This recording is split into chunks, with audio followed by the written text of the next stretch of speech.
In today's video, I'm going to take you through probably my favorite macro project to try at home. So I'm going back to the oil on water photos. And I say going back because I have done this a couple of times before on my channel, but not for about a year or so, I don't think. And the reason I'm going back to it is because I genuinely love the results that you can get. I've tried everything before, from creating really vibrant images with tons of colors through to really minimalist black and white shots. But it's also the sort of project that I've tried once, enjoyed the results, and then kind of moved on to the next thing.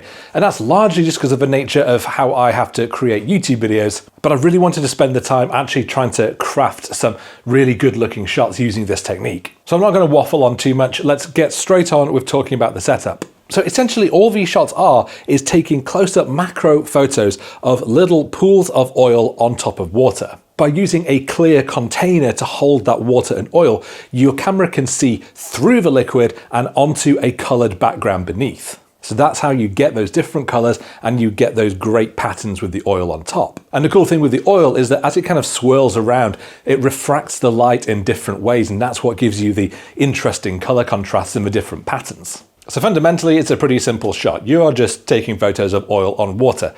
So why all this complicated setup here? Well, this is kind of part of my process that I've been doing to try and refine how I take these images. I'll be honest, most of this you don't need. I've got multiple light stands. I've got a jug of liquid in a clamp that I use for car photography. I've even got one of my camera monitors here that I use for video. Most of which you don't need, and I'm definitely not expecting most of you to have this kind of equipment just lying around at home. So I'll take you through what I do have here and also give you some tips on how you can recreate this for yourself. So let's start off, of course, with the camera. I've got my Canon R5 and I've got the 100mm macro lens on here. And I've got this actually on a light stand with a boom arm, and that's just to allow me to get the camera overhead. There are other ways of doing that. You can actually get quite affordable overhead rigs, such as this one from Small Rig, which just clamps to the table. Camera goes on here and allows for a top-down shot. You can also get tripods where the center column can literally tilt over so that you can get that top-down view. My jug of water I've got in this clamp, but the jug itself is just a very standard Pyrex glass jug. In fact, this one's actually got some Christmas patterns on the outside of it. And inside that is just water and a bit of a glug of baby oil. I'm using baby oil because it is colorless. I have done this before with olive oil and rapeseed oil and various other oils, but most of the cooking oils tend to be yellow. As a result, they give a bit of a color cast into your images. So what else have we got here? Well, the lighting. Lighting is kind of crucial for this shot, but what you're doing is actually you're lighting the colored background, not the water and the oil. So in this instance, I've got an LED light panel here. This is a Giant Molus X100. It's a 100-watt LED light. I've got this on a light stand and it's going to be pointing just directly at my colored background paper. You could do this with pretty much any LED light. You could even do it with flash, and I've even known some people do this with natural light. Other things that I've got: a remote release. That's just really handy. Means you don't have to keep reaching up to touch the camera. And also you may be able to see when it's on something like this, it is quite wobbly. So every time I touch that camera shutter, it is moving slightly. And when you're focusing really close up, that movement is very noticeable. This way I can just keep on firing away, no problem. And to help me actually see, that is why I have hooked up my Godox monitor here. I've just put that on another clamp and it's connected via HDMI to my camera. So while I can sort of flip up the camera's own LCD screen and see what's going on, having this monitor here just gives me a much bigger view. So again, you don't need this, and you don't necessarily need a trigger either, particularly if you've got a camera that can connect to an app on your phone. And if you don't have this kind of clamp and stand for the water with the oil, then you can just get these quite cheap Perspex trays from Amazon. I think this was only about maybe £10, might have been even less than that. And you could put this on some books or something either side and then just balance it, fill it up with water, and then the camera can shoot through. In fact, when I'm making it seem that easy, I don't really know why I'm doing the jug, but it's set up now, so that's what we're doing. Okay, I said I wasn't going to waffle on, and I think that is all I have done so far. So I'm going to shut my face and we're going to start taking some photos. Okay, my light is on. Jug of water is there, ready to go. There's a hair on the surface. I don't want that. Camera, let's turn the camera on. So what we need is to put a glug of the oil in. You don't need much, half a teaspoon worth. But you can, of course, experiment with the amount of oil that you use, and of course do experiment with different types of oil. Some are more viscous than others, so we'll give you different results. But then you also need something to agitate the oil, to move it around on the surface of the water in order to create all the different shapes. I'm just using a little screwdriver for this, but you can use your finger, a pencil, whatever. I'm going to be shooting manual focus, so I'm going to get my focus in advance. And it's not always easy to get focus, but sometimes it's handy to try and create some bubbles on the surface, and then that gives you like a focus point to go for. Settings wise, I'm going to play around a little bit. Generally speaking, what I want to make sure that I'm doing is keeping that background completely out of focus. So right now I've got a piece of pink paper and a piece of yellow paper. And what I don't want to see is a hard line. I don't want to see where those two pieces of paper are overlapping. I want that to be beautifully blurred. So if I took this shot at, say, f2.8, I'd need a fast shutter speed of about 1,000th of a second here, ISO 400. We can see at f2.8, we've just got this beautiful graduation from the pink into the yellow. It's really, really nice. It's a really clean shot. Now, generally, as you increase the aperture, if I go to the other extreme, I'll take that up to f10, bring our shutter speed down in order to get the right exposure. And if I take the shot again, suddenly that line isn't quite as blurred. The shot doesn't look quite as smooth. But it will mean I can get more of the oil in focus, any bubbles will be more in focus. So I think what I'm going to do is go somewhere in between. I'm maybe going to shoot this at f5. So it's not quite wide open, but also not quite at f10. That still allows me to get a shutter speed of 400th of a second, which should still be more than enough to keep any motion in the scene nice and sharp. The things that are going to affect the background focus, though, isn't just the aperture. It's also the distance between your camera, the oil, and the background. So in order to maximize the blurry background, what you need to be doing is having your focus point as close to the camera as possible. As a result, more of the background will fall into out of focus bokeh. So for me here, what I've tried to do is get the camera quite high, but have the oil really close to the camera lens. I'm focusing almost at the closest point that this lens can do. As a result, we've then got about 2 feet between the oil where the camera is focusing and our background paper. And even at f5, that is more than enough to create beautiful out of focus bokeh. So now everything's in place. I can just bring in my screwdriver or whatever it is that you want to use to move your oil and just start agitating it very gently on the surface. I really like that it has sort of created this natural circle right in the middle of the frame. There's something very kind of tranquil and peaceful about this, I feel. But I really like this, and I'm just going to now really agitate that oil a bit more into lots of smaller droplets, which I think looks really cool. One of the things I love so much about taking these kinds of photos is that no two are ever going to be the same. You could do this 1,000,000 times and you will not get 2 completely identical shots, which means that if you try this at home, you will get completely different shots to me. So it's not just different photographers recreating different projects. You're able to get completely your own looks. The thing is as well, we've been experimenting by moving the oil there, but also I'm just going to move the light to the left. So now it's lighting up more of the pink.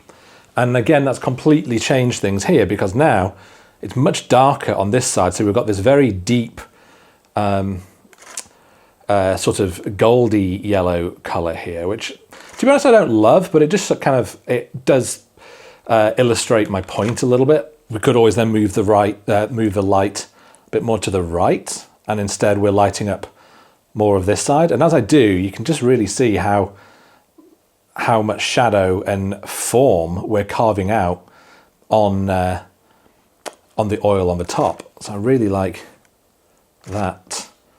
I really like how it brings out its form in a totally different way here. The orbs will end up connecting, But right now they're staying as three, well, 1, 2, 3, 4, I suppose, distinct circles, which looks great. But of course, it's not just the oil that can move. We can move the paper in our background. So I could have that nice line, instead of going through the frame like that, it's now going diagonally from corner to corner, which I think looks great. Or we could change the colors entirely. We can get rid of the pink and yellow. And actually, you know what? I've already got white down here with a black surface of the table. So I could leave it like that and we'll go for monochrome ones. And I really do love monochrome. It gives a totally different look, of course. But yeah, I really like it, particularly if I kind of shine the light off this way. And we get really beautiful contrast on these orbs. With the black and white ones that I did before, I loved how minimal they were. I just had these, I think, very elegant shapes in there. And so I kind of want to try and replicate that a little bit here. Okay, let's try something else then.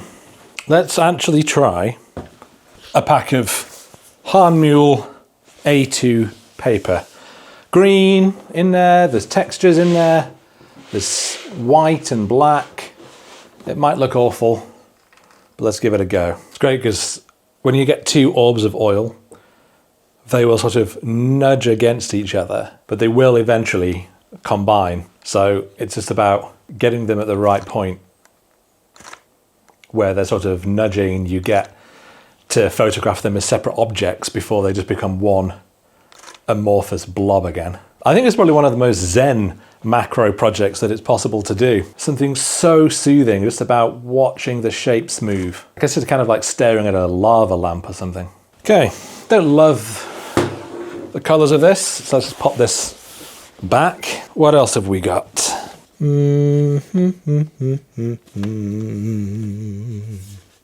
Let's try neons. Neon pink, neon yellow. Wow, that's bright.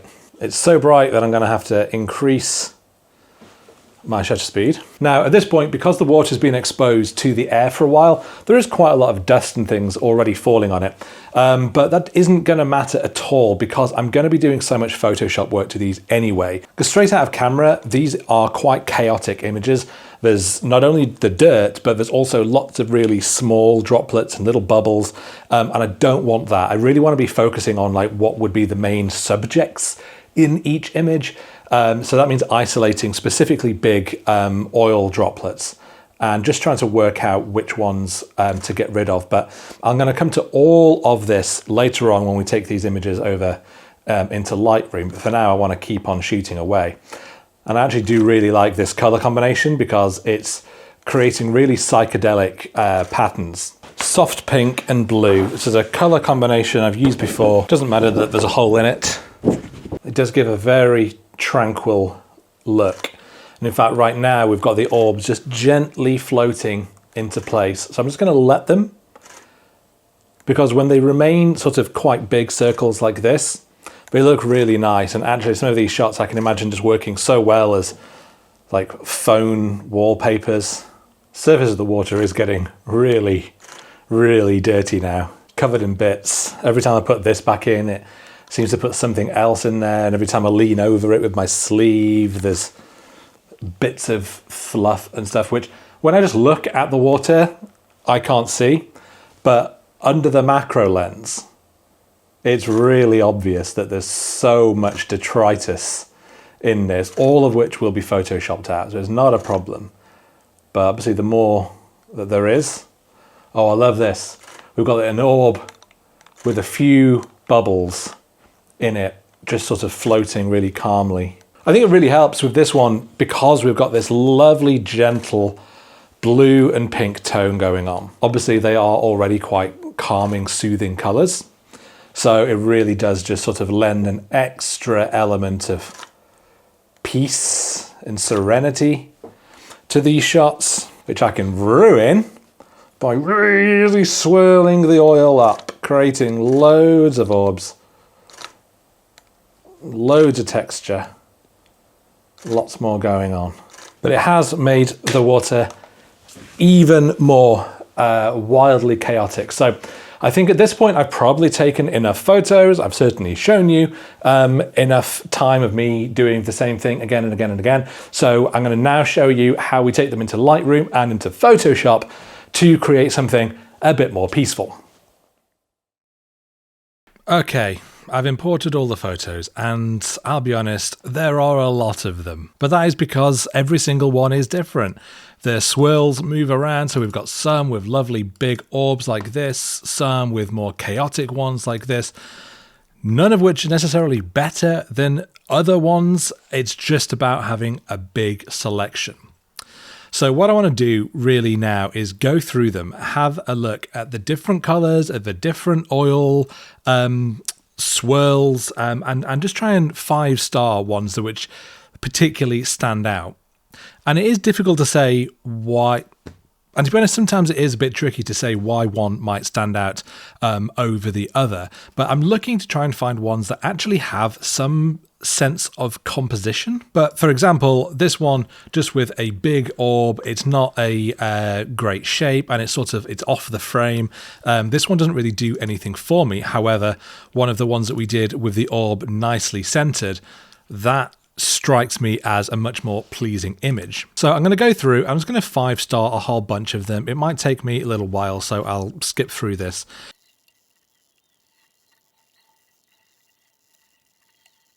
So I 5-starred a whole bunch, and it's these ones. Everything from super calm, minimal, tranquil, like just big orb on colors, through to things with quite a lot more going on, like these ones. So I think what I'm going to do is actually choose one that's maybe somewhere in the middle, something like this, where we have got lots going on, but we've got essentially 4 main subjects, as it were. We've got this one on the right here, which is quite dark, this one here in the middle, this smaller one, and then this one going off this side. So I think I'm going to do a full edit on this one so you can see exactly what I would go through to create the final shot. Now it's going to start by increasing the exposure because, as you can see, it is quite dark, and I'm also going to increase the shadows because that's going to help bring out a lot of detail on this side. What I could even do, because it's quite a contrasty image, is bring in a linear gradient from this side and just increase the exposure here. Similarly, bring in one from this side, leaning more into the corner and just pulling down the exposure. Maybe just bring the highlights down a bit, just to kind of balance the image out that little bit more. I'm going to increase the contrast and maybe give it just a little pop of white. And then moving down into our effects, I'm maybe just going to pop up the dehaze a little bit, plus 15. We can play around with clarity, but to be honest, it can start to make everything look a little bit too crunchy, particularly if you go too far. So what I'm going to do now is just leave it at about plus 10, just to give it that little bit, and then I can always add some more in later on. So now right-click, edit in Photoshop. Okay, so start off by duplicating that background layer. And the first thing I'm going to do, boring as it is go around with the spot removal tool. I'm going to choose a fairly big size, and I am just going to simply paint away a whole bunch of the larger bubbles, hairs, bits of whatever that have kind of come into the shot. I'm also going to get rid of any smaller orbs like these that are out of focus, because they're not adding anything to our scene except clutter, chaos. We don't need more chaos. Eventually, I'm going to use the dust and scratches tool, but it's not going to work if you do it when there are still quite large objects. It's just going to kind of create a weird sort of dark patch, as it were. So we do need to kind of go through manually like this and get rid of some of the larger ones first. It's a slow process. There probably is a faster way, but I actually quite like it. If I'm not recording a video, what I would probably do is have something playing on my iPad, maybe a YouTube video, maybe an Andrew Lanxon YouTube video, or a movie or something, just to kind of enjoy the process, because otherwise it's pretty tedious. So I'm just going to skip straight through this. Okay, so I've clicked away most of the bigger things. There are obviously a lot more little bits of dust and debris to get rid of, but if we just turn that layer off and on off and on, you can see the huge difference just that few minutes of clicking has made to take it from a very chaotic, very mucky image to something much more simple and elegant. And hopefully this gives you more of an idea of what it is that I'm looking for in a composition, in that we have got these great looking larger orbs off each side with the two in the middle. And I've got rid of almost all of the other bubbles and globules except for these small ones, just the one in here and the two in here. And I just quite like how they sort of anchor the scene. I think if we didn't have those, I think the scene would look a little bit bland, but having them in just does something for me. Maybe you don't agree, and I definitely like to know your thoughts on that, but I think that this scene looks better with those little droplets in there. So what I'm going to do now is duplicate that layer and go to Filter and Noise, and then Dust and Scratches. At this point, you can see it does very weird things to the image because our radius is set so high. So instead, let's turn it down to basically nothing. And you can see in the preview window that it is sort of getting rid of some of the noise, but there's a lot of stuff left, and I can certainly see a lot of stuff here. So as we turn that radius up, it's going to start smoothing everything out really nicely. And I actually don't know if we're going to need to go much higher than that. Okay, let's just do it. So if I zoom right in, you can just see how smooth everything is now. There's no little dots, there's no little hairs, no nothing. It's done a really good job. However, it has, of course, got rid of a lot of edge detail, it's got rid of a lot of sharpness, and it's almost entirely got rid of those little bubbles that we wanted to keep in. So what we're going to do is create a layer mask, and if we invert that mask, we can turn it off, and we can suddenly see all of the tiny little bits of debris. So if we just flick that on and off, it's doing a huge amount of work in getting rid of everything for us. But what we don't want to do is get rid of literally everything. So I am going to keep it set to white because I want most of the image taken care of by this tool. What we can do is bring in our brush at maybe half hardness, so it's a slightly feathered edge, but a small brush like this, and I'm going to paint with black, and that is just going to remove the dust and scratches tool from our image. And as I do, you can see it's just bringing back in that sharpness to our image.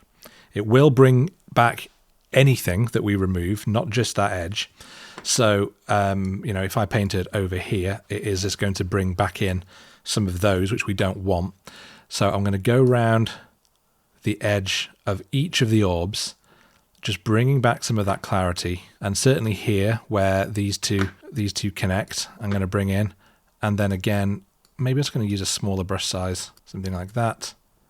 Go around this edge too, because over here it's completely blurred that line. So we definitely need to bring it back. And of course, bringing back our bubbles. Now, I know I didn't play with the threshold slider, and there's a very good reason for that. I forgot. I just didn't touch it, did I? Maybe that would have helped.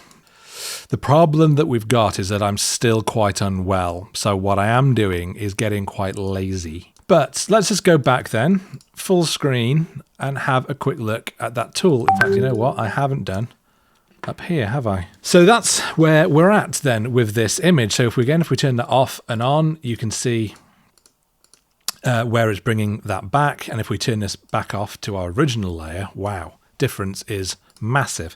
So I'm just going to merge that layer down and then duplicate it one more time. This time going to Filter and Camera Raw Filter, which will bring up the same tools that we would have in Lightroom. We can also go into our effects again and have a look at increasing the clarity. Certainly it does bring in a bit more sort of shadow depth in there. So I am going to bring it up to +30 and also a little extra dehaze. It has also darkens the image. So let's just bring that exposure back up as well. And same with the shadows. So then the last thing, the absolute last thing we need to do is just go around again on these edges with our spot removal tool, just getting rid of some of these items that our tool brought back in that we don't want, like these sorts of bits. Because if we've worked so hard to get a nice clean image, it's worth just spending that extra few minutes zooming in basically to a pixel level.